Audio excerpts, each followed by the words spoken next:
extra cost. Why make life more complicated? Because them, us. £597 initial price based on the home. You get an for treatment contract hire 18 plus. Paid national injunction from the office 1 staff to require no ownership for financial services.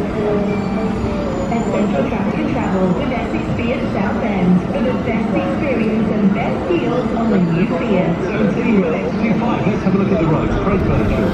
Yes, I've got this accident after junction 18 with northbound A12, 18 to 19, Southend to Tivoli. Having said that, looking right camera at 18, traffic is moving much better than it was, so possibly that obstruction has been moved. And 25 clockwise, busy towards the bridge after 29.127. Everything's been going on there, and I think it's so now that obviously a lot of rain coming down this afternoon, maybe people slowing down.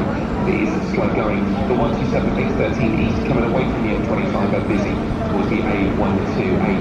A120 probably shorter Marks Kane, A1225, that's going to be busy as well. For Chance, you've got the closure of the Army Lane flyover. Very slow heading out the city centre, inbound busy on the Banner bypass as well at the moment.